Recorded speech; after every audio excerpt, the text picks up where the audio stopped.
Meetings के बारे में आप लोगों को मालूम होगा कि बहुत ही टाइट शेड्यूल है इन दिनों के अंदर, और मीटिंग जगह जगह के अंदर प्रभु ने काम को शुरू किया है।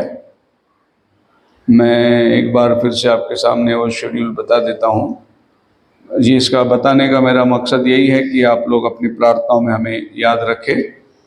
और अभी जो मीटिंग की शुरुआत हो चुकी है, ये लगभग चलेगी मई महीने तक जो है। बहुत सारे कन्वेंशन की डेट हमें मिल चुका है। फोर्थ कमिंग मीटिंग्स 18 तारीख और 19 तारीख को हम गुजरात जा रहे हैं। ये एक्चुअली 19 तारीख को पास्टर्स कॉन्फ्रेंस हमने रखा था लीडरशिप नासिक में, लेकिन जो भाई के मैसेज आप देख सकते हैं, जो गुजरात वाले भाई ने बोले पाशी 3-4 हजार लोक तिकडे असणार, तुम्ही इकडे या लग्नासाठी, लोग को खूब असणार। उनकी मैसेज को आप देख सकते हैं। बोले पाशी जी प्लीज़। तो मैं भी सोचा कि ये तो अपने ब्रदर लोग की मीटिंग है, अपने भाई लोग हैं, इनको भले हम लोग थोड़ा आगे ढक लेंगे, लेकिन यहाँ हम लोग जाएंगे वचन के लिए। तो मैंने मीटिंग को आगे मार्च महीने में पोस्टपोन कर दिया और से 18 तारीख 19 तारीख गुजरात, 20 तारीख को मैं पंजाब जा रहा हूँ, और फिर 20 से लेके 28 तक जो है पंजाब में मीटिंग रहेगी। इस मीटिंग को भी आप अपनी प्रार्थना में याद रखें। मार्च के 7, 8, 9 की बड़ी मीटिंग जो मैंने कहा था, इसकी हैंडबिल अभी आई है, नवाबपुर डिस्ट्रिक्ट में होने वाली है। बिल्कुल गुजरात का बॉर्डर है ये। और इसी मीटिंग के अंदर 20 से 25 हजार लोग एकत्रित होने वाले हैं। आप लोग इसको अपनी प्रार्थना में याद रखें। आप लोग आ भी सकते हैं, इसमें कोई दिक्कत नहीं है। हमारे पास में रहने के लिए हमारे गुरुजी भाई नीलेश भाई है, उनका बहुत बड़ा बंगला है। कितने भी लोग आएंगे उधर रुक सकते हैं, खाना पीना सब वो लोग सब इंतज़ाम करते हैं। हम मीटिंग वालों को तकलीफ नहीं देते। मीटिंग वालों को हम बोलते हैं कि हम खाना अपना सोना अपना कर लेंगे, आप खाली मीटिंग की तैयारी करो, हम आएंगे। तो हम लोग वहाँ से गुरुजी के घर से हम लोग यहाँ आना जाना करते हैं। सो प्रभु ने इस भाई के द्वारा बहुत बड़ा काम को तैयार किया है। और इस मीटिंग के लिए विशेष याद रखना, आप अंदाज लगा सकते हैं कि अगर उनकी अपेक्षा है 20,000 लोग, हर साल लोग का ये वार्षिक कन्वेंशन है, वो लोग आते हैं। डांग डिस्ट्रिक्ट के अंदर ये बहुत बड़ी रिवाइवल होती है। इस मीटिंग को अपने प्रार्थना में याद रखें। जो आना चाहते हैं कृपा करके आप बता सकते हैं। पिछली बार भी पुणे से भी कुछ ब्रदर लोग आए थे, अम्बरनाथ से भी आए थे। अच्छा माहौल रहेगा। और दूसरी मीटिंग जो है अप्रैल महीने के 4, 5, 6 तारीख को, और ये मीटिंग होगी उड़ीसा के अंदर। जो मीटिंग हमने 11-12 था, उन्होंने थोड़ी सी मीटिंग आगे ले लिया है, और ये मीटिंग अप्रैल की होगी। इसके बाद अप्रैल 18, 19, 20 ये मीटिंग 3 दिन इंदौर में भी होने वाली है। अभी वो मीटिंग उन्होंने फिक्स किया। और मई महीना 4, 5, 6 देहरादून में होगी मीटिंग। सो भाई डिक्की ने मुझे संदेश भेजा कि जो देहरादून आना चाहते हैं आप लोग मोस्ट वेलकम। 3 दिन की रिट्रीट है हिमाचल में। सो आप लोग आ सकते हैं मई महीने के 4, 5, 6 तारीख। खुदावन इन सब मीटिंगों को आशीष दें और हमें सहायता करें प्रभु। वैसे शारीरिक रीति से हम लोग बहुत ही कमज़ोर हैं। जब से मैं बेंगलुरु से आया तब से मेरे जो है स्टमक अपसेट हो गया है पूरा। वहाँ का पानी वातावरण जो है थोड़ी सी शायद शूट नहीं हुई, पता नहीं, लेकिन उस दिन से मेरे को काफ़ी पेट की तकलीफ है। प्रभु की कृपा है, लेकिन चल रहा है। रात को मुझे बहुत ज़्यादा तकलीफ हुआ। पूरी रात मेरा डिसेंट्री चल रहा था और वॉमिटिंग भी, पानी भी पियो तो भी वॉमिट होता था। ऐसा पूरी रात चल रहा था। सवेरे 5 बजे तक मैं सिर्फ ऐसे ही था। 5 बजे के बाद फिर मैं लैपटॉप लेके बैठा, और अक्सर मैं मैसेज बैठूंगा तो एटलीस्ट चाय कॉफ़ी तो पीते रहता हूँ ब्लैक बना के, लेकिन कल मैं एक बूंद पानी नहीं पी सका।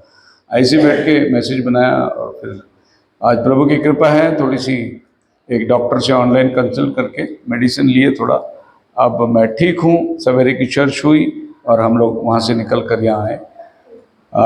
गला मजबूत है, आवाज़ भी अच्छा रहेगा, खाली शरीर कमज़ोर है तो प्रार्थना में याद रखिए, पता नहीं क्या इन्फेक्शन है, लेकिन प्रभु सहायता करेगा। आइए हम संदेश में जाएंगे।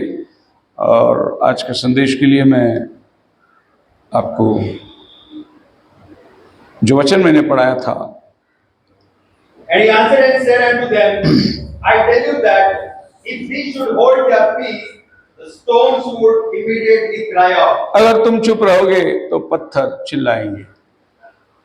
आप क्या चाहते हैं, पत्थर चिल्लाए या आप बोलेंगे कुछ? Hallelujah. Praise the Lord. Praise the Lord. Praise the Lord. प्रभु एक ऑप्शन दे रहा है, तुम्हारे पास अवसर है काम करने का। एज अ चर्च तुम प्रभु के काम में हाथ बढ़ा सकते हो। अगर तुम नहीं करना चाहते तो प्रभु बोलते मैं पत्थरों से अपना काम करके लूंगा, क्योंकि प्रभु का काम नहीं रुकने वाला है। Hallelujah. लेकिन सवाल ये आता है, तुम क्या करोगे? प्रभु इनसे अपना काम करा के लेगा। एक समय ऐसा था, ये यहूदी लोग थे और इनको जंटाइल लोग बोला जाता था। प्रभु बोलता था अगर तुम नहीं काम करोगे तो मैं जंटाइल से अपना काम करा के लूंगा।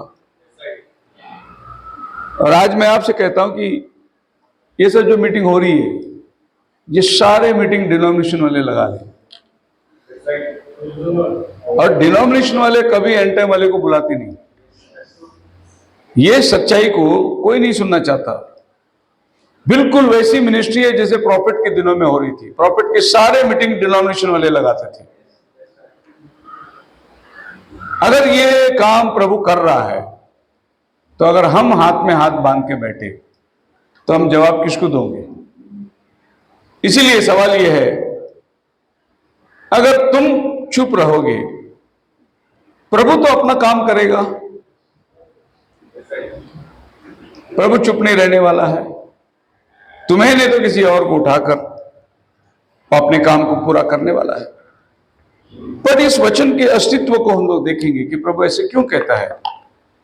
Stones will cry. क्या पत्थर चिल्लाएंगे? क्या पत्थर बोल सकती है? प्रभु ने एक पत्थर का उपमा क्यों दिया है? तुम चुप रहोगे तो पत्थर चिल्लाएंगे। So a stone is not a living thing. How would the stones have cried out? What Jesus means? इसका मूल वजह क्या है कि प्रभु क्या चाहता है? तुम्हारे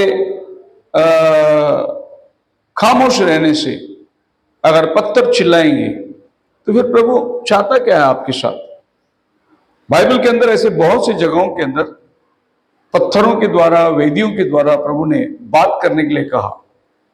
एक और वचन पढ़ सकते हैं, Joshua chapter 24 verse 27।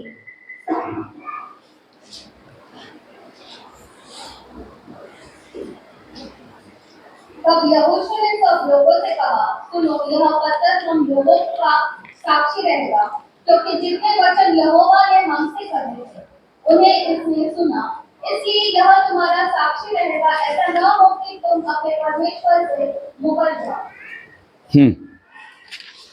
And Joshua said unto all the people, behold, this stone shall be witness unto us what it hath heard all the words of the Lord which he spake unto us.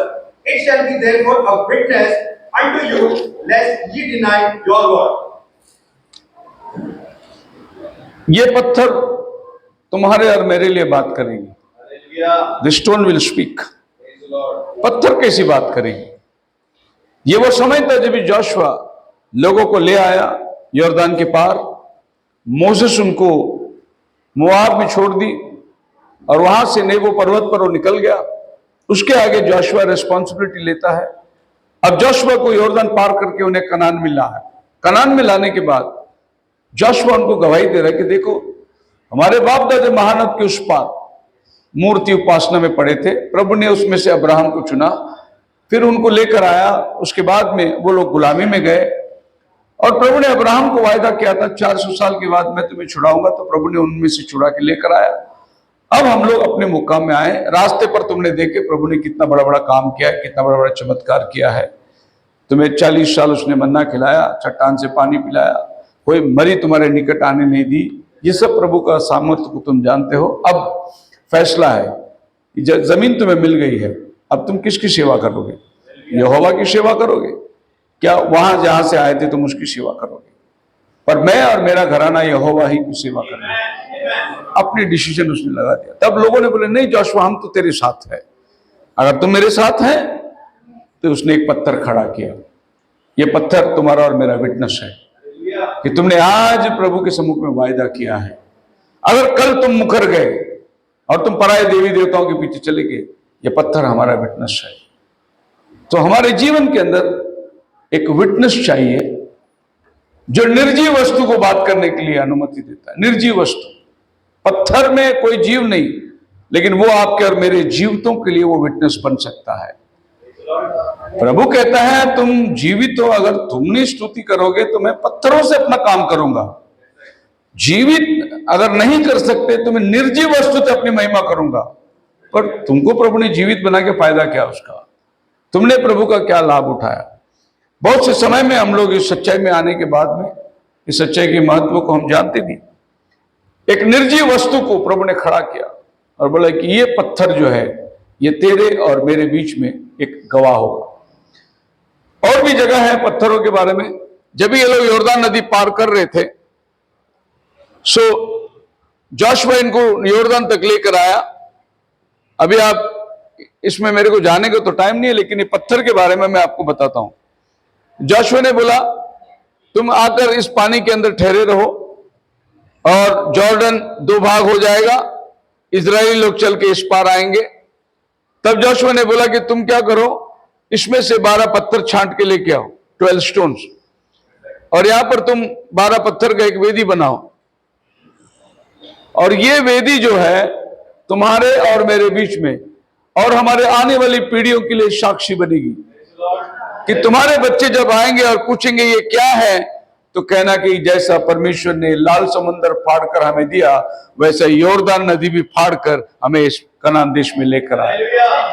ये पत्थर गवाही देगी, पत्थर बात नहीं करेगी, लेकिन जब पूछेंगे लोग कि ये पत्थर क्यों रखा गया है, तब इसकी विटनेस होगी कि एक जमाने में हम लोग जब यहां से आ रहे थे, प्रभु ने यॉर्दान नदी को दुभाग किया, सूखी जमीन पर हमें चुनकर इसी यॉर्दान नदी के 12 चिकना पत्थर को ले आकर वेदी बनाए। इसका मतलब ये पत्थर परमेश्वर की महिमा करेगी। हालेलुया। पत्थर कैसी बात करती है, इसी तरीके से पत्थर बात करने वाला है। और भी बहुत सारे निर्जीव वस्तु हैं जो प्रभु की तारीफ करेगी। डेविड राजा कहता है भजन संहिता 148 3 और 4 वचन के अंदर, praise him sun and moon, praise him all you shining stars. हे सूरज चंद्रमा, प्रभु की तारीफ करो। जितने आसमान पे तारंगन है, प्रभु की स्तुति करो। Praise the Lord. हम लोग आज प्रभु के भवन में आते हैं, हम लोगों को स्तुति का महत्व मालूम नहीं। हम बड़े साइलेंट पे बैठे और हमें मालूम नहीं कि प्रभु की तारीफ होती कैसी है। तो प्रभु की तारीफ, आप जब आए, आप खुदा को प्रशंसा करने के लिए आए और प्रभु के अंदर मगन हो जाओ, बाकी किसी की परवाह होती नहीं है। हम लोग बहुत आराम से हम लोग हाथ ताली बजाते हैं। कोई तो बजाता भी नहीं है, खड़े रह के देखते रहता है क्या हो रहा है इधर। किसी को गाना भी आता नहीं है। जो भी गाना हो रही है, किसको आता है तो वो गा रहा है, और किसी को गाना आता है तो वो खामोश है। मतलब एक आराधना का वो जो इंपॉर्टेंस है वो महसूस नहीं हो रहा है हमें कि हम जब प्रभु के भवन में आए तो प्रभु की तारीफ हो। डेविड राजा सूरज को देख के कहता है, अरे सूरज चंद्रमा, प्रभु की तारीफ करो।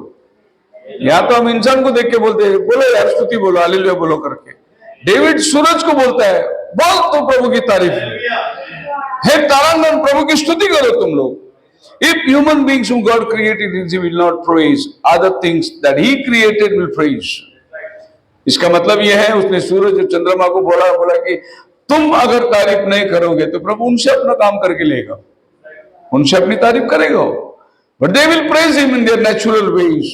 He will understand and receive his praise. वो लोग अपनी भाषा में प्रभु की स्तुति करेंगे। हमारी भाषा अलग है, लेकिन वो अपनी तारीफ करेंगे।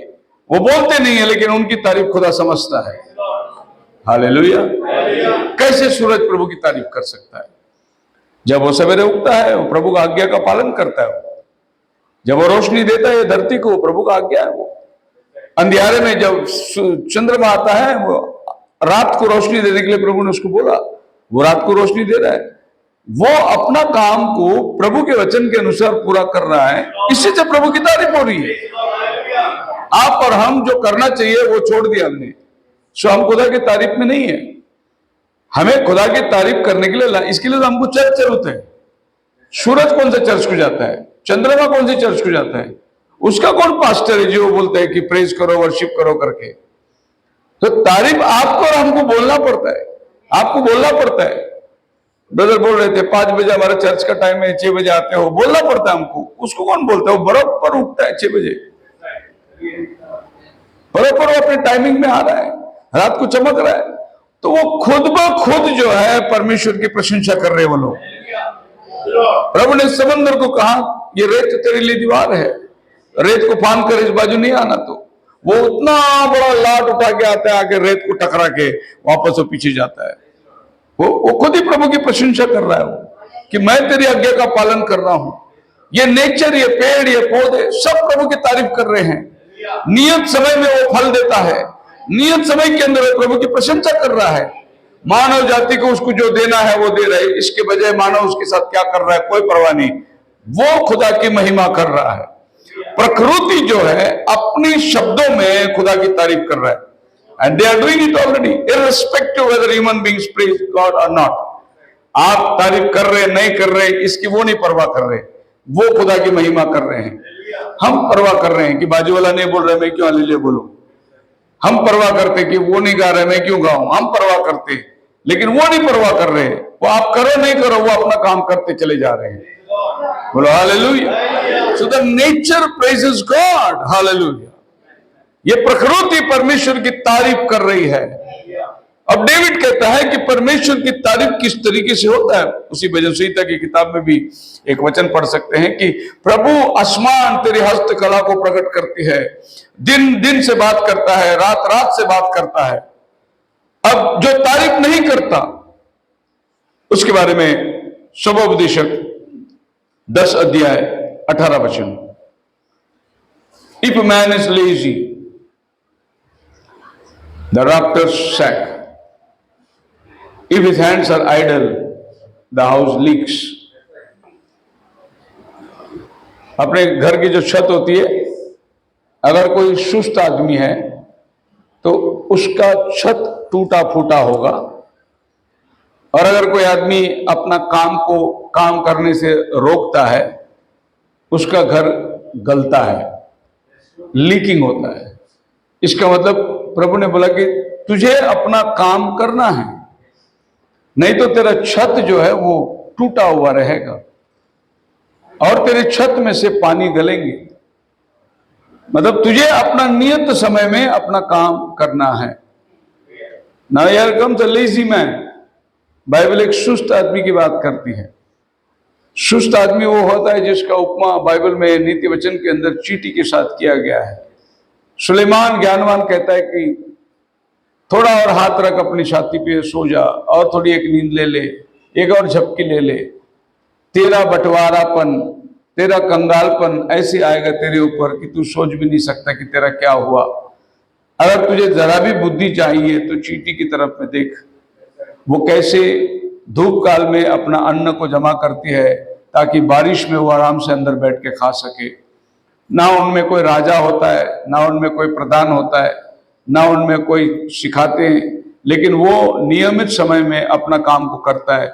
मतलब एक बोलने वाला इंसान, एक बुद्धिमान इंसान जिसको खुदा ने अपने स्वरूप में बनाया है, उस इंसान को प्रभु बोलता है चींटी के पास सीख जाके। अगर तुम प्रभु की तारीफ नहीं करोगे तो प्रभु पत्थर से अपना काम करा सकता है। फिर तुम्हारा क्या फायदा जो कि परमेश्वर ने तुमको इतना सुंदर, इतना अच्छा वातावरण, इतनी अच्छी कलीसिया, इतना अच्छा संगति, इतना बहुमूल्य संदेश में तुम्हें प्रभु लेकर आया है। मुझे ये भी कभी कभी डाउट होता है कि आपको ये भी समझ में आता है कि हम लोग कौन से मैसेज में हैं करके से। ये समय के अंदर हम लोग क्या सुन रहे हैं और हम लोग क्या विश्वास करते हैं, ये भी आपको पता है कि नहीं। आप जैसे मेथोडिस्ट में, रोमन कैथोलिक में जाते थे वैसे इधर भी आ रहे हैं। उनको मालूम ही नहीं है प्रभु का आगमन के बारे में, उनको मालूम ही नहीं है रैप्चर के बारे में। अभी अभी मैं आने के टाइम ब्रदर राज मुझे बता रहे थे कि वो एक पास्टर से, बहुत बड़े पास्टर, उनसे पूछा कि प्रभु के आने के बारे में आप क्या बोलते हैं जो रैप्चर है। बोलता रैप्चर वर्ड है ही नहीं बाइबल में। बिल्कुल सही बोला उसने। रैप्चर वर्ड बाइबल में है ही नहीं, लेकिन रैप्चर के सारे इंसिडेंट तो बाइबल में लिखा हुआ है। वो वर्ड नहीं करके वो लोग रैप्चर को नहीं मानते, पर बाइबल में लिखा है प्रभु आप ही स्वर्ग से उतरेगा, प्रधान दूत का शब्द होगा, मसीह में जो मरे हैं जी उठेंगे, हम जो जीवित है बदल जाएंगे, बादलों पर उठा लिए जाएंगे। ये रैप्चर है, लेकिन वो वर्ड नहीं है करके उनको रैप्चर ही नहीं मालूम है। आप मेरे साथ हैं? तो फिर आप और हम कौन से संदेश में हैं? ये संदेश को आपको महत्व मालूम है कि भाई ये अंतिम समय में प्रभु ने हमें चुन के लाया है, जबकि इतनी बड़ी दुनिया, इतनी बड़ी महफिल जो गलत शिक्षणों के अंदर पड़े हुए हैं, जिनको सच्चाई तक नहीं पहुंची। अभी मैं बेंगलुरु में था, हमारे पास्टर लोग मिले, बोले कि पास्टर जी हमने ये बात बहुत अद्भुत तरीके से सुना। मतलब पास्टर लोग हैं, प्रचार कर रहे हैं, उनके अपने खुद के चर्च हैं, लेकिन उनकी शिक्षण जो है हमारे आंखें खोल दी। ये बात हमें अभी तक नहीं मालूम था। प्रभु ने आपको हमारे पास इसीलिए भेजा। मैं प्रभु की तारीफ करता हूं। तुम चुप रहोगे तो प्रभु किसी और से अपना काम करके लेगा। प्रभु अपना काम कहीं भी करेगा, पर तुम्हारा क्या होगा? जो अवसर प्रभु ने तुम्हें दी है। हबक्कुक 2 अध्याय 11 वचन के अंदर, For the stone will cry out from the wall to accuse you, build in sin. The raptor will answer it out of the woodwork. हबक्कुक कहता है कि दीवार में से पत्थर चिल्लाएंगे। अगर तुम नहीं काम करोगे तो दीवार से पत्थर चिल्लाएंगे, तुम्हारे पाप के विरुद्ध में वो पुकार देंगे। अब ये सब निर्जीव वस्तु की प्रभु बात कर रहा है।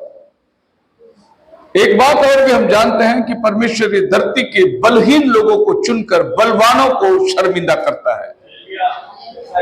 इस संसार के बुद्धिहीन लोगों को उठाकर प्रभु समझदारों का अपमान करता है। मतलब खुदावन का काम करने का तरीका ऐसा है कि एक ताकतवर के सामने ताकतवर को नहीं खड़ा करता हो, एक ताकतवर के सामने कमजोर आदमी को खड़ा करता, ताकि महिमा खुदा को मिले। Praise the Lord. एक निर्बुद्धि आदमी को प्रभु खड़ा करता था कि जो दुनिया का बुद्धिमान समझ जाए, उसको समझाने के लिए। और आज आप और हम इस संसार के अंदर निर्बुद्धि माने जाते हैं। बुद्धिमान लोग उधर बैठे हैं, साइंटिस्ट लोग बैठे हैं, बहुत बड़े बड़े खोज निकाल रहे हैं, चांद में जाके घर बनाने की कोशिश कर रहे हैं, चांद में पानी ढूंढ रहे हैं, हवा ढूंढ रहे हैं। ये बुद्धिमान माने जाते हैं। लेकिन आपको मालूम है हमारे प्रभु ने क्या बोल के कहा हमें? मैं तुम्हारे लिए घर बनाने जा रहा हूं, मैं आऊंगा तुम्हें ले जाऊंगा।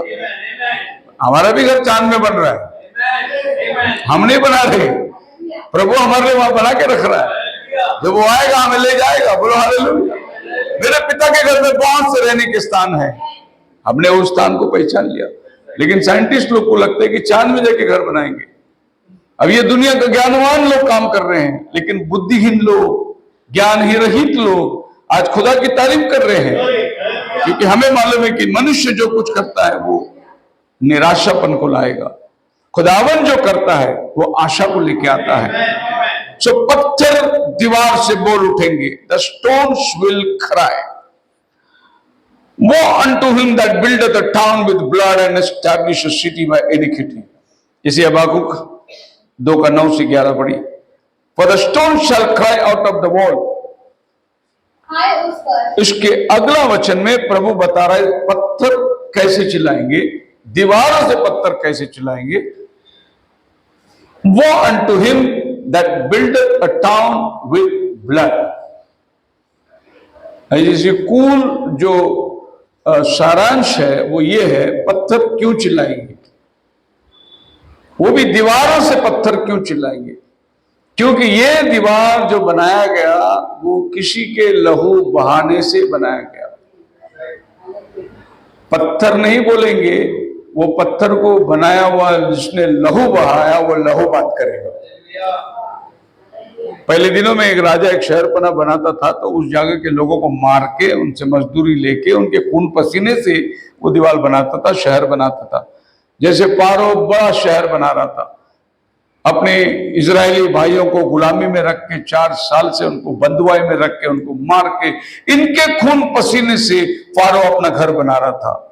तो आपको याद करना है कि कल चलकर ये पत्थर बात करेंगे क्योंकि वो किसी के खून पसीने से वो दीवार बनकर खड़ा हुआ है। यही बाइबल आपको बोल रहा है।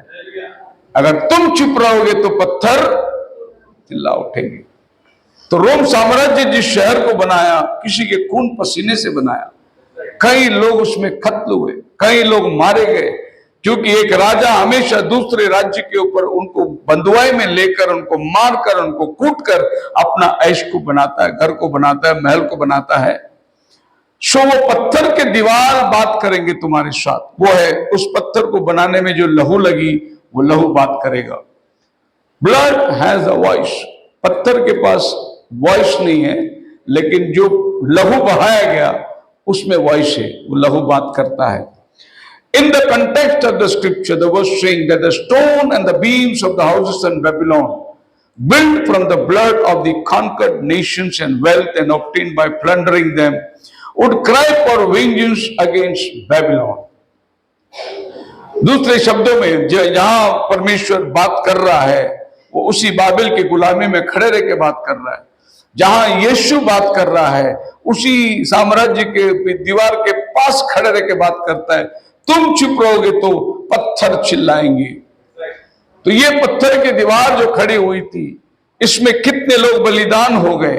वो बलिदान का लहू जो है, उसके अंदर आवाज है और वो लहू बात करेगी। यही पत्थर बात करने का अर्थ है।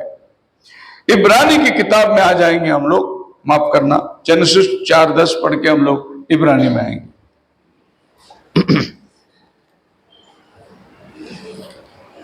जेनेसिस 10, हाँ। तूने क्या किया है?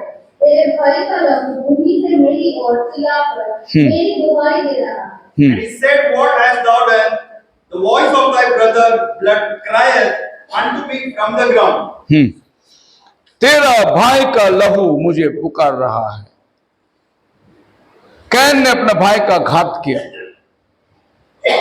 लहू बात करती है। कैन ने सोचा कि मैंने अपना भाई का घात किया, कोई नहीं देख रहा है।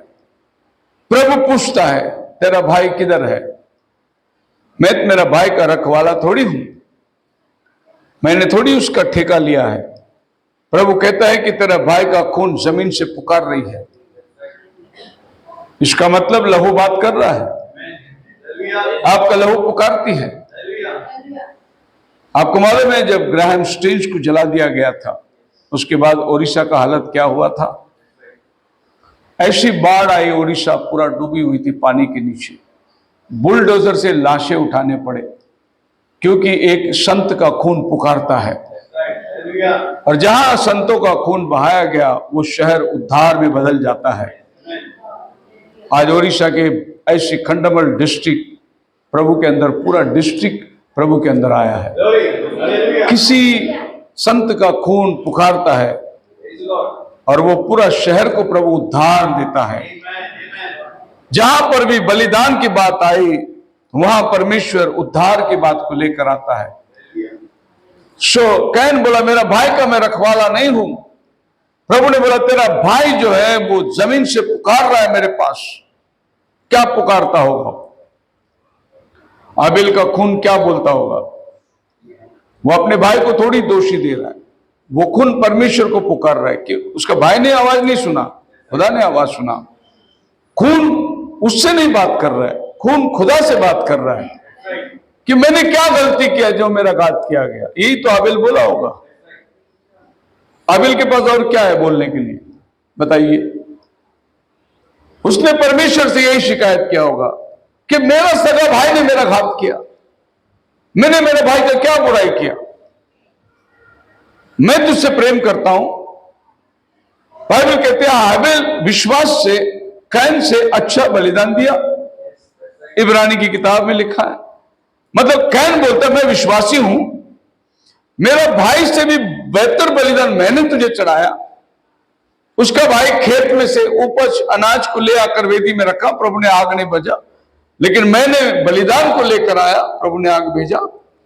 मैंने कौन सा बुरा काम किया जो मेरा भाई ने मेरा घात किया? उसकी लड़ाई प्रभु के साथ है। जब आज ये संसार के अंदर अगर आपके विरुद्ध में कोई खड़ा होता है, तो ये याद रखना कि उसकी लड़ाई आपके साथ नहीं है, उसकी लड़ाई खुदा के साथ है। और आपकी शिकायत खुदा के पास होना है। इंसान के पास आप शिकायत करके कोई फायदा नहीं। आप अपना केस खुदा के पास रखो, वो डील करेगा। जब खुदा डील करेगा, आप अद्भुत चमत्कार को देखोगे आपके लाइफ में। उसको अपना शिकायत को रखा। तो हाबिल ने क्या बोला होगा? चाहता जाता, प्रभु हम दो ही भाई थे, हमने कोई नफरत की बात नहीं करी, लेकिन मेरे भाई ने मेरा घात कर दिया। जो मेरी लाइफ जो थी वो खत्म हो गई। जिस पर्पस के लिए तूने मुझे बुलाया था, बनाया था, ये धरती में रखा था, वो खत्म हो गई। मेरे माँ बाप लोगों ने एक बेटे को खो दिया, और बेटा क्या बोल सकता है, और आबिल क्या बोल सकता है? आबिल का पास पर्पस क्या था? लेकिन पौल हमें बोलता है, इब्रानी की 12 अध्याय उसका 24 वचन में आबिल का जिक्र करता है। उसके बाद वो यीशु मसीह का जिक्र करता है। और नई वाचा के मध्यस्थ यीशु और छिड़काव के लहू के पास आए हो, जो हाबिल के लहू से उत्तम लहू यीशु का लहू है। अब यीशु का लहू बात करता है। आबिल का लहू ने क्या बात किया था? मैंने बताया आपको कि मेरे भाई ने मुझे क्यों मारा, क्यों मेरे भाई ने मेरा घात किया, मैंने मेरे भाई का क्या बुरा किया था। यह आबिल का लहू बात करता है। कंपैरिजन में पौल बोलता है यीशु का लहू बात करता है। अब यीशु का लहू क्या बात करता होगा? थोड़ी कल्पना करो, थोड़ा सोचो। यीशु का लहू ये नहीं बात कर रहा है कि मैंने क्या बुरा किया, मैंने क्या गलत किया, मुझे क्यों ये तकलीफ हुई, मुझे क्यों क्रूस की मौत मिली। ये यीशु ने बात नहीं की। यीशु ने जब गेत्सेमनी बाग में बोला, हो सके तो कटोरा टल जाए, लेकिन मेरी नहीं तेरी इच्छा पूरी हो। तो वो कटोरे में आपका और हमारा पाप का प्याला था। वो पीने से प्रभु बोला कि हो सके तो टल जाए, लेकिन मेरी नहीं तेरी इच्छा पूरी हो। मतलब यीशु मसीह का बलिदान जो है वो उसके लिए नहीं था, वो आपके और मेरे लिए था। हाबिल का लहू प्रभु से ये शिकायत कर रही है कि मैंने क्या गलती किया। यीशु का लहू धरती से पुकार रही है, मैंने जो कुछ किया मेरे बच्चों के लिए किया, आपके लिए और मेरे लिए उसने बलिदान दिया। उसका लहू आज भी पुकारती है। किसके लिए पुकारती है? बेटा मैं तेरे लिए बलिदान हुआ, तेरे पापों के लिए मैं खून बहाया, तेरे अनंत काल के जीवन के लिए मैंने प्रयास किया। यीशु का लहू आज आपसे हमसे बात करता है। इसलिए हम हर महीने प्रभु भोज लेते हैं, क्योंकि वो जिंदा लहू है जो हमसे बात करता है।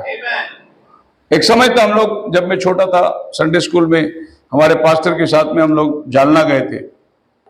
तो जालना में बेतेल करके गांव है, तो हम लोग जालना में गए। वहां से बेतेल जाने के लिए ऑटो रिक्शा को पूछे तो ऑटो रिक्शा वाला कोई उधर आता नहीं है। क्यों पूछा तो बोलते उधर लूटते लोग, बहुत डेंजरस जगह है वो। नाम क्या है? बेतेल। बेतेल का मतलब प्रभु का घर। लेकिन उधर एक बेतेल है जालना में, बोलते नहीं लूटते, रिक्शा वाला कोई जाता नहीं। फिर हमने, एक भाई ने बोला एक काम करो, आप साइकिल भाड़े पे मिलता है और लेके आप जा सकते हैं, लेकिन साइकिल वाले को मत बोलो मैं बेतेल जा रहा हूं करके, वो साइकिल नहीं देगा। ये भी बड़ा अच्छी बात है। तो मैं, पास्टर और एक ब्रदर बाबू करके थे, हम 3 साइकिल लिए और 3 साइकिल में हम लोग जालना बड़ी कड़ी धूप में जा रहे जालना को। और जाते जाते हम लोग रास्ते पे जो भी आना जाना बाजार में जाते थे, उनको ट्रैक बांटते बांटते जाते थे। जब हम लोग जालना बेतेल पहुंचे, दृश्य इतना भयानक था। तो कहाँ जाएंगे हम लोग? चर्च के पास जाके बैठेंगे, वही अच्छा जगह है, किसी के घर में जाने से अच्छा। सो हम लोग जब चर्च के पास जाके बैठे, चर्च के अंदर गाय और भैंस सोए हुए हैं, गोबर पड़ी हुई है चर्च के अंदर। बेतेल प्रभु का घर, जानवर पले हुए हैं। उस दरवाजे पे उस 2 जगह कट्टे होते हैं गांव के दरवाजे पर ऐसा बैठने का, उसमें हमारे पास्टर बैठ के रो रहे थे। एक में हमारे पास्टर बैठे, एक में कट्टे में हम लोग बैठे। बोले प्रभु क्या परिस्थिति हो गई, तेरे भवन में जानवर बंधे हुए हैं। हम लोग रो रहे थे, रो रो के प्रार्थना कर रहे थे। उसके बाद वो गांव के मुखिया लोग आने लगे, जमा हुए। फिर हम लोग बोले परिचय के, हम बॉम्बे से आए हैं, प्रभु की सेवक लोग हैं, ऐसे ऐसे परिचय हुआ। फिर वो गांव का मुखिया बोलता है, हाँ हमने पढ़ा था बाइबल में लिखा है अंतिम दिनों में लांडगे लोग आएंगे। बोलो, जिसने भैंस बांध के रखा है वो संत है, और हम वचन लेके हम लांडगे हो गए उधर। ओ बाप रे, हमारा पास्टर बहुत झुंझला उठे। वो बाइबल लेके खड़ा करके सब धीरे धीरे बोले गाना गाओ बेटा। हम लोग गाना चालू कर दिए। गाना चालू किया, धीरे धीरे गांव वाले सब इकट्ठे हो गए चर्च के आगे। हम चाहते के पैरी में गए। हमारे पास्टर जी ने बोला, जिस मिशनरी ने 200 साल पहले इधर खून बहाया, उसका खून आज तुम्हें पुकार रहा है। प्रभु ने हमें भेजा है। तुम मरने फिरोगे तो नाश हो जाओगे। क्योंकि वहां एक मिशनरी ये है कब्रिस्तान। जब हम लोग गए वो कब्रिस्तान में जाकर, वो टाइल जो लगी हुई थी पूछे, वहां नाम पढ़ रहे थे, सब मिशनरी लोग का नाम है। और कोई मिशनरी घोड़े पे से गिर के हड्डी टूट गई, फ्रैक्चर हो गया, वैसा मरा। कोई मिशनरी को शेर ने मार दिया। कोई मिशनरी लोग का मर्डर किया गया। वो पूरा कब्रिस्तान है जालना में। कभी जालना जाओगे तो मिशनरी लोग का कब्रिस्तान जाके देखो। मतलब एक बहुत बड़ा, इतना बड़ा कंपाउंड के अंदर सब फॉरेनर्स लोग, सब मिशनरी लोग का है। 200 साल पुराना कब्र है जी। एक एक कब्र पे आप पढ़ के बैठोगे तो क्या टेस्टिमनी है उनका। वो अपना घर दार सब छोड़कर इस जालना जैसे जंगल में आकर प्रभु की सेवा करते थे। घोड़े में सवार होकर वो जाते थे। इतने दूर दूर लोगों ने जंगल में जाकर उनके लिए उन्होंने चर्च बना के दिया। आज वो चर्च के अंदर इंसान नहीं, जानवर बैठी हुई है। हमारे पास्टर ने बोला, नालत हो तुम पर, शर्म आनी चाहिए तुम पर। वो मिशनरियों को खून तुम्हें पुकार रहा है, न्याय आसन के सामने तुम्हें लाकर खड़ा कर देगा।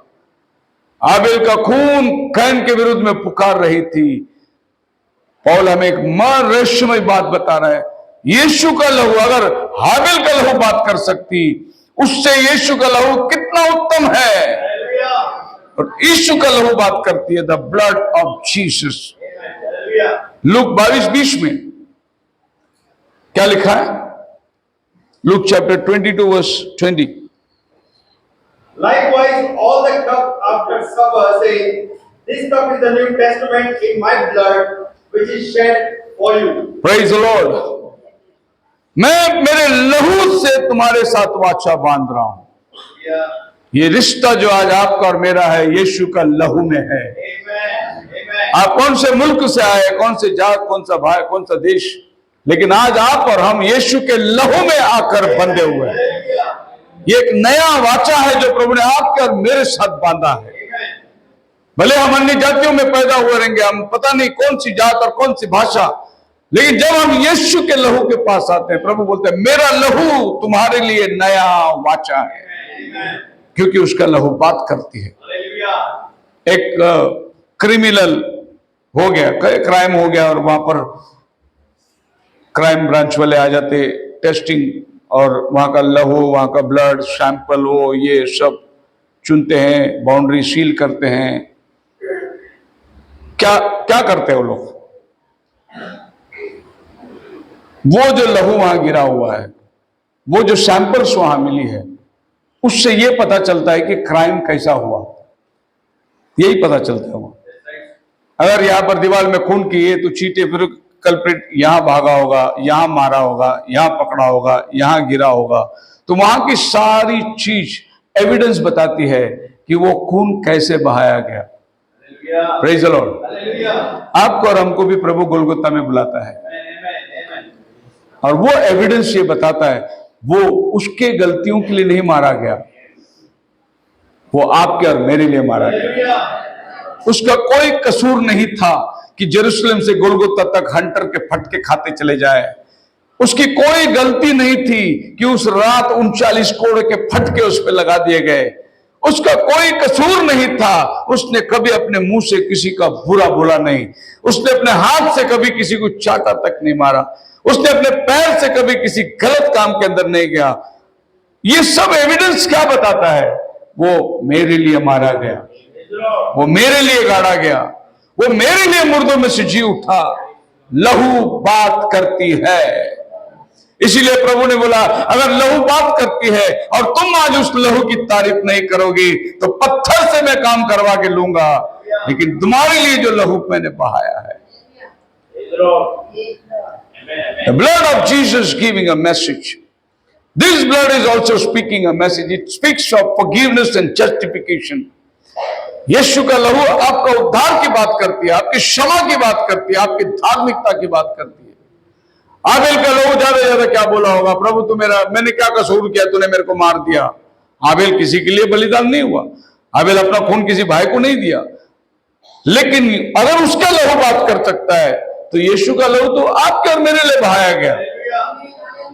तो पत्थर चिल्ला उठेंगे का मतलब वो पत्थर बांधे गए वो शहर, वो स्थान जिसने लहू बहाया, जिसने अपना लहू वहां पर गिराया, वो पत्थर चिल्लाएंगे, क्योंकि लहू बात करती है, पत्थर नहीं बात करती।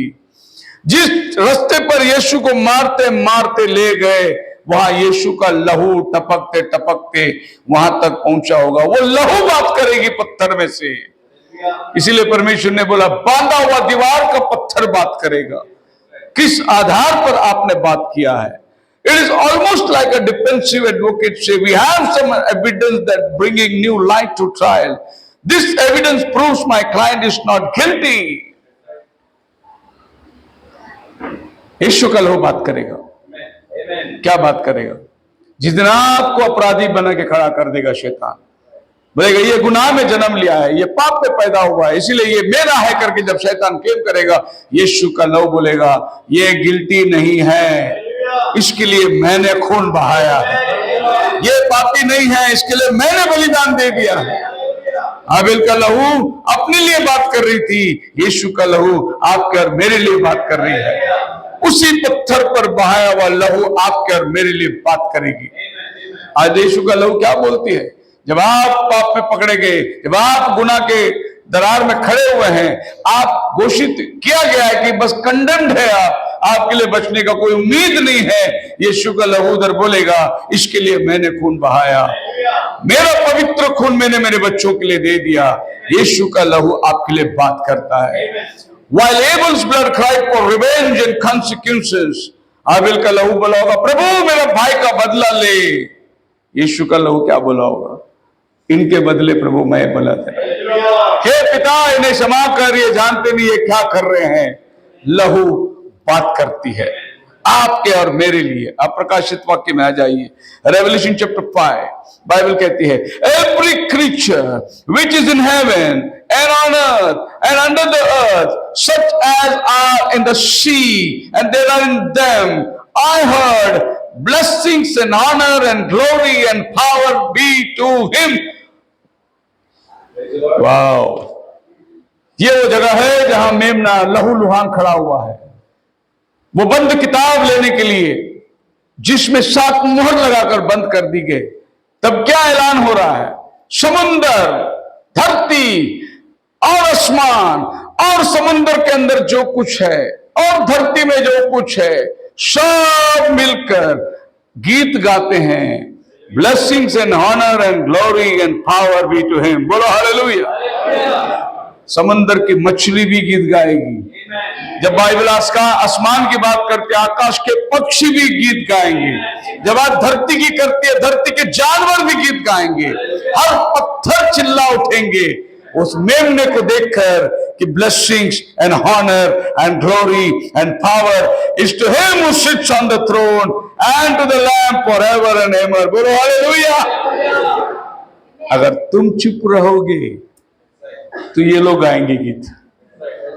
समुद्र की मछली भी गाएगी, आसमान के पक्षी भी गाएंगे, और आज वो गा रहे हैं, आपको नहीं मालूम। जिस दिन प्रभु ने उस मछली को बोला अब मेरा दास को फेंकेंगे, तू जाकर उसको निगल ले और जाके निनिवे में उगल जा, मछली ने बोला आमीन, जो आज्ञा प्रभु आपकी। अगर प्रभु ने आपको बोला होता मेरे दास को जाके स्टेशन से लेके आ, उसको जाकर यहाँ खाना खिला दे, तुमने बोला होगा मेरे पास टाइम नहीं है, किसी और को बोलो। हमने बहाने बनाए होंगे, हम मीटिंग को नहीं आ सके, हमारे को ये हो गया, हमारे को वो हो गया, ये हमने बोले होंगे। लेकिन उस समुद्र की मछली ने प्रभु की आज्ञा को नहीं टाला, वो बोला मैं अभी जाता हूं। हालेलुया। उस दिन प्रभु ने उस मच्छी को बोला होगा मेरा दास आएगा, उसको भाड़ा देने के लिए पैसा नहीं है, ये सिक्का लेकर वो जब गल डालेगा खुद जाकर फंस जाना और उसका भाड़ा भरना है। वो मच्छी सिक्का लेके घूम रही थी पूरी तालाब में कि कहां पतरस गल डाले और मैं जाके फंसूं। मैं जाके फंसूंगा मतलब उसकी जान भी जा सकती, उसका मुंह फट सकता, वो मर भी सकता, लेकिन वो बोला मेरा प्रभु का आज्ञा का पालन मुझे करना है, चाहे मेरे साथ कुछ भी हो जाए। अगर ऐसी मच्छी मिल जाए जिसके मुंह में सिक्का नहीं, मेरा दास का अपमान होगा। इसके लिए वो मच्छी पूरी तालाब में एक सिक्के लेके घूम रही थी। हमारे कितने सिक्के बैंक में पड़े हुए हैं और प्रभु की सेवा में कितने सिक्के लग रहे हैं। वो सृष्टिकर्ता जिसने हमको दिया उसके लिए हम कितने सिक्के खर्च कर रहे हैं। क्यों नहीं हमें ये समझ आता कि हम जो कुछ है सब वही हमें दिया है। वो एक मछली ने, उस एक कौवे ने, उस रात को प्रभु ने बोला मेरा दास एलिया आएगा, अब जब तक अकाल है मांस और रोटी जाकर मेरे दास को खिलाना। वो पक्षी ने पालन किया या नहीं किया? फिर यहाँ पर बाइबल बोलता है समुद्र में, समुद्र के अंदर जो कुछ है, आसमान और आसमान के अंदर, धरती और धरती के अंदर, सबने उस मेमने को देखकर क्या किया? धन्य हो हमेशा हमेशा के लिए, हालेलुया, जो सिंहासन पर विराजमान है।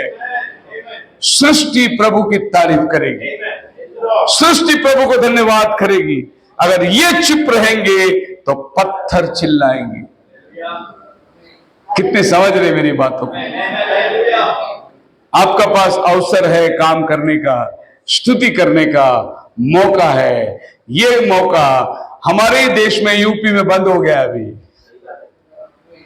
अभी आप घर में आराधना नहीं कर सकते, बर्थडे प्रार्थना भी घर में नहीं रख सकते, घर बुलडोजर से गिराया जाएगा आपका। आज आपके और मेरे पास आराधना का वक्त है, समय है। क्यों नहीं हम लोग प्रभु की स्तुति करते हैं? क्यों नहीं हम प्रभु की प्रशंसा करते हैं? क्यों नहीं हम आपस में एक में के साथ मिलकर प्रभु की तारीफ करते हैं? अगर तुम चुप रहोगे तो पत्थर चिल्लाएंगे। पत्थर ही नहीं, ये सूरज भी बात करेगा, ये चंद्रमा भी बात करेगा। प्रभु यीशु मसीह कहता है वह समय आने वाला है जब शिबा की रानी आकर इस समय के स्त्रियों के ऊपर आरोप लगाएगी, क्योंकि वो शिबा की रानी 3 महीने जंगल की यात्रा में रेगिस्तान में चलकर सुलेमान का ज्ञान सुनने के लिए आई। 3 महीने डाकुओं से भरा हुआ देश, लुटेरों से भरा हुआ देश, लेकिन उतनी रेगिस्तान में वो सुनकर सुलेमान का ज्ञान, प्रभु यीशु मसीह बोलता है यहां सुलेमान से भी बड़ा खड़ा हुआ है। हम लोग एक रास्ता पार करके चर्च को नहीं आ सकते। बहुत दूर। तारीफ है आपकी कि आप लोग कर रहे हो। हमारा चर्च वाकई में तारीफ के लोग हैं। देवरूर से लोग आ रहे हैं, भोसरी से लोग आ रहे हैं, कातरस से लोग आ रहे हैं। वाकई तारीफ के लायक है। फिर भी प्रभु बात करता है कि तुम मेरे लिए क्या कर सकते? तुम चुप रहोगे, पत्थर चिल्लाएंगे। अभी देखेंगे ये चिल्लाने वाला पत्थर कौन है। 1 Peter chapter 2 verse 5।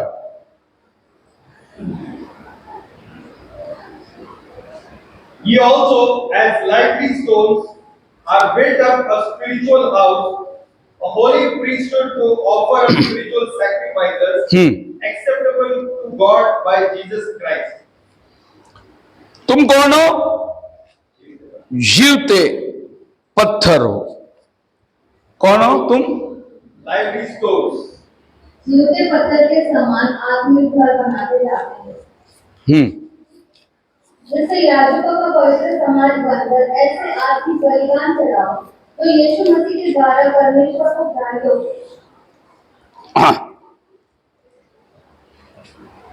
अब ये पत्थर का वर्णन हम लोग कैसे करेंगे इसको?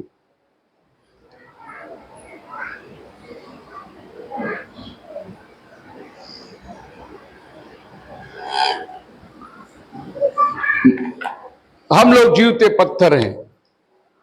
मान लो ये पहाड़ पे हम लोग चट्टान के मापित पड़े हुए थे, आकार नहीं थी, तो परमेश्वर ने इस चट्टान पर से हमें खुदा के लेके आया और इस आत्मिक भवन के अंदर हमें उसने रखकर अपना भवन बना रहा है। पहले हम आकार रहित थे, कोई काम के नहीं थे, वीरानी में पड़े हुए थे। प्रभु ने हमें यहां से कटवा कर और हमारे जीवन के अंदर से जो भी पाप में बातें थी, प्रभु ने उसको छांट के और हमें ले आकर उसने अपने भवन में रखा। ये पत्थर जब यहां थी कुछ काम का नहीं था, लेकिन यही पत्थर जब प्रभु के भवन में आ गया तो हम जीवित पत्थर बन गए। दूसरे शब्दों में मैं ऐसे कह सकता हूं, फॉर एग्जाम्पल, आप जिस दिन प्रभु के भवन में नहीं रहेंगे उस दिन दीवार में एक पत्थर कम है,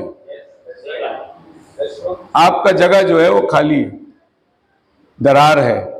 आप सोचिए आपका घर में एक दीवार में ईंट नहीं रहेगा तो कैसा दिखेगा घर? होल दिखेगा आर पार, बाहर का लोग अंदर देख सकते, अंदर के लोग बाहर देख सकते। आप एक जीवित पत्थर है प्रभु के भवन में।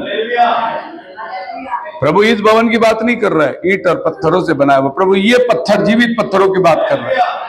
ये निर्जीव पत्थर से बने हुए, लेकिन इस निर्जीव पत्थर के अंदर जीवित पत्थर लोग जब इकट्ठे हुए वो प्रभु के आत्मिक भवन बन जाते हैं।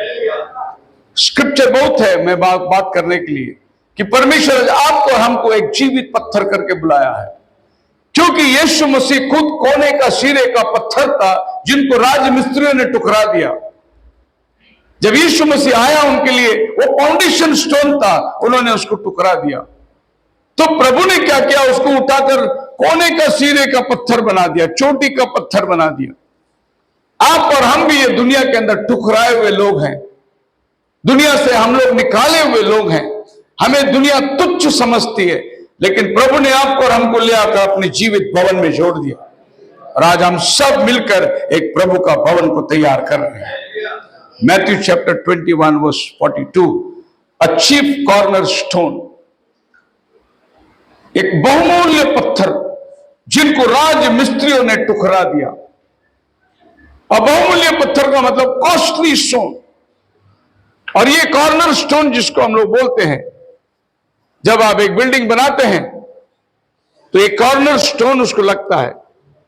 यह आपकी दीवार है और एक दीवार यहां चल रही, एक दीवार यहां चल रही है, तो यहां पर जो पत्थर डाला जाता है ये पत्थर दोनों दीवार को पकड़ के रखती है, उसको बोलते हैं कॉर्नर स्टोन। फिर जब चोटी आती है, पुणे में आपको बहुत सारे पुराने इमारत दिखेंगे जहां पर पत्थर लगा हुआ है, और ये पत्थर को आप देखोगे तो एक पत्थर यहां पर ऐसा लगा होगा, सेंटर वाला पत्थर, इसको बोलते हैं की स्टोन। ये एक पत्थर अगर आप निकाल दे तो ये सब पत्थर गिर जाएंगे नीचे। ये सब पत्थर को पकड़ रखने वाला ये की स्टोन जिसको बोलते हैं, दूसरे शब्दों में उसको कैपस्टोन भी बोलते हैं। तो आपको और हमको लेकर प्रभु ने अपना भवन बनाकर वो खुद हमारा की स्टोन बन गया। अगर यीशु को निकाल दे तो आप और हम कुछ काम के नहीं है। ऐसे इमारत की नीचे गिरेंगे, कोई काम नहीं। आज हम लोग खड़े हैं वो की स्टोन की वजह से खड़े हुए हैं। ये जो गोल बना हुआ है इसको आप जान सकते हैं, इसके बीचों बीच एक पत्थर है जो इनको लॉक करके पकड़ के रखा हुआ है। तो यीशु मसीह हमारे लिए फाउंडेशन स्टोन भी बन गया, हमारे लिए कैपस्टोन भी बन गया, ताकि किसी तरीके से प्रभु अपने भवन को कंप्लीट करे। ज़ेरुब्बाबेल कहता है कि ग्रेस ग्रेस करके कैपस्टोन ऊपर से उतर के आ रहा है नीचे, ग्रेस ग्रेस करके, अनुग्रह अनुग्रह करके कैपस्टोन उतर के आ रहा है। ज़ेरुब्बाबेल के हाथ में डोरी है जिसको हम लोग प्लम थ्रेड बोलते हैं। ये डोरी पकड़कर ही पत्थर को लगाया जाता है। वो ज़ेरुब्बाबेल महायाजक को दर्शाता है, जो आज का हमारा प्रभु यीशु मसीह है। कैपस्टोन ऊपर से नीचे आ रहा है इसको फिलअप करने के लिए। आपको मालूम होगा हेनोक ने जो पिरामिड बनाया 5000 साल पहले, उसने कैपस्टोन नहीं बनाया, उसने पिरामिड को ऐसा, क्योंकि हेनोक को मालूम था कैपस्टोन ऊपर से आने वाली है, नीचे से नहीं बनाया जाएगा कैपस्टोन। तो नीचे से हेनोक ने पिरामिड को तैयार किया, यहां लाके जगह खाली रख दी, और जो कैपस्टोन का बना के इसमें रखने की प्रयास कर रहे थे उनको ये मेजरमेंट नहीं मिल रहा था। तो उन्होंने देखा कि एक गैप है बीच में, इसीलिए आप प्रॉफिट का पिरामिड को देखेंगे, बीच में एक गैप है, और ये गैप है होली स्पिरिट का, पवित्र आत्मा का गैप है। मसीह जो ऊपर से आ रहा है, कलीसिया नीचे से तैयार हो रहा है, पवित्र आत्मा में हम लोग सब मिलन कर रहे हैं। ये गैप को खाली इसलिए रखा कि वो गैप को इंसान नहीं लेकर आएगा, वो गैप को परमेश्वर ऊपर से लेके आएगा। जब वो गैप बैठेगा तो सारा चीज पूरा हो जाएगा। सो आज क्या किया है, गीजा का पिरामिड को 2000 साल जब पूरा हुआ, हम 21st सेंचुरी में जा रहे थे, तो मिस्र देश में सब लोगों ने मिलकर एक डुप्लीकेट कैप बना के लगाया उसको, कि अभी हम लोग 20th सेंचुरी पार कर दिए, 21st में जा रहे हैं, तो ये पिरामिड खाली नहीं होना चाहिए, उसको एक कैप बिठाया। मसीह में मेरे प्रिय लोगों, आप और हम अभी कौन सी सेंचुरी में जा रहे हैं? अगर दुनिया वालों को समझ में आए कि उसको कैपिंग करना है, तो आज आपका और हमारा भी बहुत जल्द कैपिंग होने वाला है। प्रभु कलीसिया में आकर बैठने वाला है, जब उसकी मिलेनियम में पृथ्वी में स्टार्ट हो जाएगी। और अगर आप मिलेनियम की मेजरमेंट देखोगे रेवलेशन की किताब में 20-21, तो आपको बिल्कुल पिरामिड नजर आएगा। सो प्रभु का राज्य ये पृथ्वी में कैसी स्थापन होगी? एक बहुत बड़ा परलोंग लिखा हुआ है, इस तरीके से आसमान से एक पिरामिड आकर जमीन पे रहेगी, और इसमें दूल्हा और दुल्हन रहेंगे, यानी प्रभु के चुने हुए लोग रहेंगे। राज्य के बाहर लोग रहेंगे, भीतर और बाहर आना जाना रहेगा। लेकिन ये पिरामिड जो है आसमान से अपनी दुल्हन को सच के आई जैसे, और उसके अंदर प्रभु अपने दुल्हन जिसको ब्राइड कहते हैं वो बैठ के राज्य करने वाली है। ये कैपस्टोन बात करेगा, क्योंकि ये कैपस्टोन सीने का कोने का पत्थर बन गई जो टुकराई गई थी। इस पत्थर पर कौन जाकर बैठेगा? इस पत्थर पर कौन विराजमान होगा? इफिशियंस चैप्टर 2 वर्स 20 में लिखा हुआ है, और प्रेरितों और भविष्यवक्ताओं की नींव पर, जिसके कोने का पत्थर मसीह यीशु स्वयं ही है, बनाए गए। इसमें बैठने का सौभाग्य केवल उसको है जो प्रेरित और भविष्यवक्ताओं की शिक्षणों पर अपना नींव बनाया हुआ है। मतलब यहां पर भी आपको और हमको एक पत्थर पर नींव बनाना है। प्रेरित और भविष्यवक्ताओं की शिक्षणों पर हमने नींव बनाई है, जिसका कोने का सिरे का पत्थर प्रभु यीशु मसीह है। एक रोमन कैथोलिक ये कह नहीं सकता कि हमारा पत्थर यीशु मसीह है, क्योंकि उनका शिक्षण प्रेरितों का शिक्षण नहीं है। एक मेथोडिस्ट चर्च ये कह नहीं सकता कि यीशु मसीह हमारा कोने का सिरे का पत्थर है, क्योंकि उनका शिक्षण जो है जॉन वेस्ली का शिक्षण है। प्रेरितों का शिक्षण किसके पास है? उन्हीं के पास में कैपस्टोन भी उतर के आने वाला है। Praise the lord, hallelujah. So आप समझ में कर लेना कि हम लोग एक पत्थरों की तरह प्रभु के राजभवनों में बनाए जा रहे हैं। माइकल एंजेलो बहुत बड़ा आर्टिस्ट, जिसने मूसा का तस्वीर इन स्कल्पचर बनाया, हूबहू मोसेस, उसने ऐसे ही उसके बाल, एक एक बाल भी उसने पत्थर से खुदवाया, उसके कपड़े के आंचल पत्थर से खुदवाया, और इतना वो प्रभावित हो गया उसको। द मास्टरपीस मैसेज में प्रॉफिट कहता है कि वो उसके सामने बैठा रहा, उसको ही देखता रहा, और देखते देखते इतना उत्तेजित हो गया, उसके हाथ में हथौड़ा था, उसने उससे उसके घुटने पर मारा, बोला स्पीक मोसेस, बात कर। और वहां से एक खपची उड़ गया, मास्टरपीस खराब हो गया। हालेलुया। इतना मेहनत करके उसने बनाया था, लेकिन वो मास्टरपीस के घुटने से एक टुकड़ा उड़ गया। अभी वहां पर टुकड़ा बना के लगाए हुए हैं, लेकिन वो खराब। मैं वो माइकल एंजेलो का स्टैच्यू को स्टडी कर रहा था, उसमें वो आते, उसका नशे वगैरह क्या क्या, बहुत जबरदस्त स्टडी है उसकी। प्रॉफिट वो मैसेज को लेके बोलता है, प्रभु यीशु मसीह को जब ये धरती में खुदावन ने लेके आया, वो हमारा मास्टरपीस था, और जब उसको क्रूस पे लेके गया, सो परमेश्वर ने भी यही बोला स्पीक, और वो क्रूस पर से एक आवाज निकली, हे मेरे पिता, इन्हें क्षमा कर, ये जानते नहीं ये क्या कर रहे हैं, एली एली लामा शबक्तनी। इसका मतलब है कि ये जानते नहीं ये क्या कर रहे हैं। और वो मास्टरपीस जो मेरे परमेश्वर के हाथ से घायल हुआ, उसकी छाती में भाला फेंक के मारा गया। उसमें से लहू और पानी निकला, जो एक संदेश निकला। पानी और लहू दोनों रिश्ता तोड़ दिए थे। पानी दुल्हन को दर्शाता है, कलीसिया को दर्शाता है, क्योंकि पहला आदम के वाटिका में प्रभु ने नींद में डालकर उसकी पसली में से एक पसली निकालकर एक दुल्हन को बनाया। वैसे ही दूसरा आदम प्रभु यीशु मसीह को प्रभु ने क्रूस पर नींद में डालकर उसकी पसली से आपको और मेरे को बनाया, जो उसका दुल्हन है। बात कर, उसने बोला हेली हेली लामा शबक्तनी, बोलो हालेलुया। आप और हम मास्टरपीस से निकल के आए हैं। आज वो मास्टरपीस घायल हुआ, वो हमारे लिए घायल हुआ, हमारे हेतु वो कुचला गया।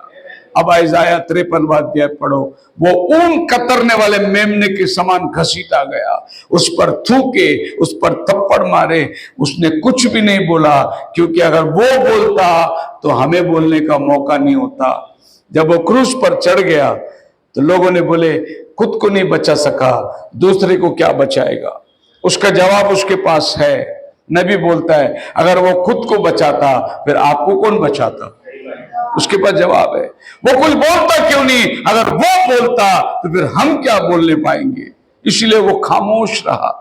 उसकी दाढ़ी नोची गई, उसके बाल नोचे गए, बेहाल किया गया उसका। ये सब आपके और मेरे हेतु हुआ। यही बात उसका लहू बोलेगा, मैं नहीं बोलूंगा। उसका लहू में आज भी सामर्थ्य है। आज भी उसका लहू आपके बीमारों को दूर कर सकता है। आज भी उसका लहू आपको चंगाई दे सकता है। आज भी उसका लहू आपका पापों को क्षमा कर सकता है, क्योंकि दरवाजा खुला है। अगर तुम चुप रहोगे तो पत्थर चिल्लाएंगे। खुदावन आपको आशीष दे। प्रार्थना करें।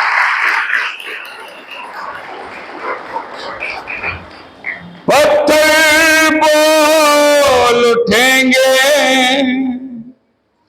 पत्थर बोल उठेंगे,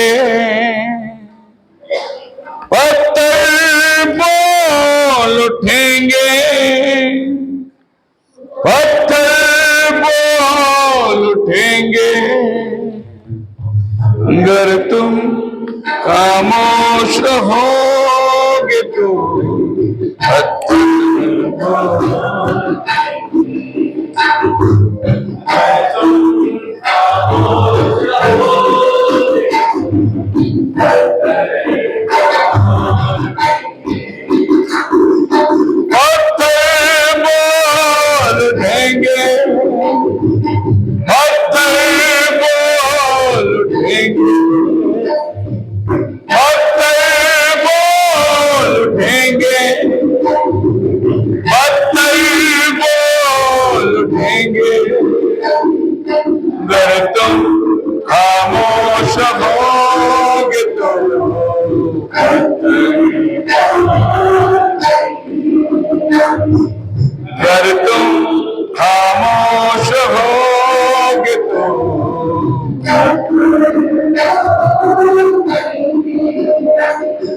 नाम से उसका हर घुटना झुकेगा, रोता जो उसकी शरण आएगा। नाम से उसका हर घुटना झुकेगा, रोता जो उसकी शरण आएगा। हर एक उसे देखेंगे, हर जुबान कबूल करेंगे। यीशु ही है उद्धार करता, श्रापित बोल उठेंगे। यीशु ही है उद्धार, श्रापित बोल उठेंगे। पत्थर बोल उठेंगे, पत्थर बोल उठेंगे, पत्थर बोल उठेंगे,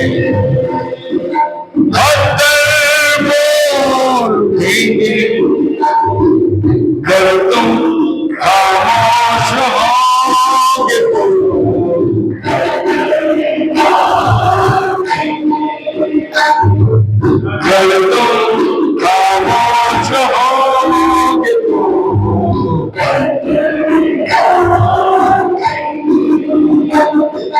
आत्मा को अपनी ढेल दूंगा, मानव जाति पर मैं सारी आत्मा को अपनी ढेल दूंगा।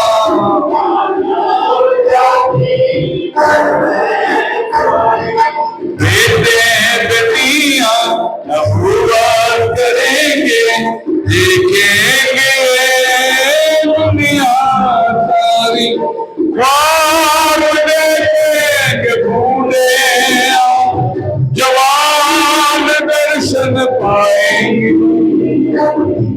ख्वाब देखेंगे बूढ़े जवान दर्शन पाएंगे।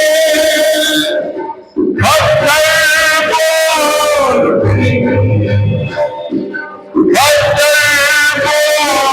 उठेंगे, अगर तुम खामोश होगे तो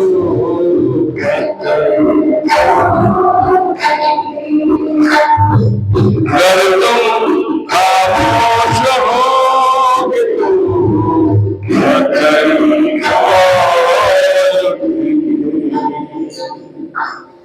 अगर तुम चुप रहोगे तो पत्थर बोलेंगे, कि वो पत्थर खून से रंगा हुआ है, यीशु का खून बूंद बूंद गिरा हुआ है। जब लोग उसकी तारीफ कर रहे थे तो उन लोगों ने कहा कि प्रभु इन्हें चुप करा, ये क्या कर रहे हैं देख। अगर ये चुप रहेंगे तो पत्थर चिल्ला उठेंगे। आज वही जीवित पत्थर प्रभु के लिए गा रही है, जो पहाड़ों से जंगलों से खुदवा कर प्रभु ने लाकर अपने भवन में उसे लगाया है। आप भवन में रोपे गए हैं, आप जीवित पत्थर है। हालेलुया। आपके अंदर प्रभु ने बोलने की क्षमता दी है, तारीफ के लायक है आप। हालेलुया। धन्यवाद करते हैं प्रभु। ऐसा ना होने दे कि हम चुप रहे और पत्थर बोले। प्रभु अब तेरा वचन में पढ़ा, आकाश के पक्षी भी बोलेंगे, समुद्र की मछली भी बोलेंगी, धरती के जानवर भी बोलेंगे, आसमान के सूरज और चांद भी बोलेंगे।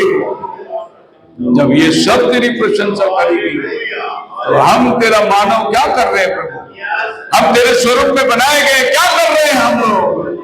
तेरी स्तुति प्रशंसा हमारे द्वारा होने पाए प्रभु। इन दिनों की सारी मीटिंगों के लिए मैं प्रार्थना करता हूँ। गुजरात के मीटिंग को आशीर्वादित कर, पंजाब के मीटिंग को आशीर्वादित कर, हमारा आना जाना आशीर्वादित हो, वहां एकत्रित होने वाले लोग आशीष पाए। वैसे ओडिशा के मीटिंग के लिए भी प्रार्थना करते हैं, इंदौर के मीटिंग के लिए भी प्रार्थना करते हैं। तेरी दया हम सब पर बनी रहे। कलीसिया को तेरे हाथों में समर्पित करते हैं। दुआ प्रभु यीशु के नाम से मांगते, सुनो और कबूल कर। Hallelujah, hallelujah, hallelujah, hallelujah. Thank you, Jesus. Thank you, Jesus. Thank you, Jesus. Thank you, Jesus. प्रभु यीशु मसीह की कृपा, शांति, समाधान, पवित्र आत्मा का सहभागिता आपसे लेकर प्रभु के आने तक सबके साथ बनी रहे। सब मिलकर कहे सभी को प्रेज द लॉर्ड। खुदा बना आपको आशीर्वाद दे। एक मिक्सी जरूर मिल के जाएगी।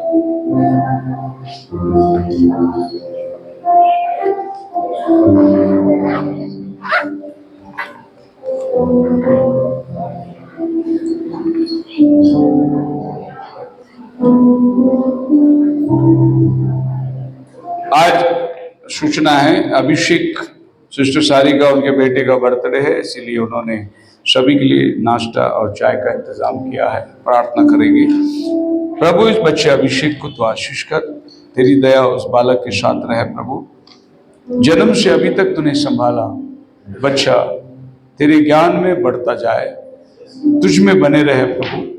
और इस बच्चे की समझदारी को तो आशीर्वाद कर, परिवार को तो आशीष कर। आज उनके द्वारा इस चाय नाश्ते के इंतजाम है, उसे भी तू आशीष कर, शुद्ध पवित्र कर।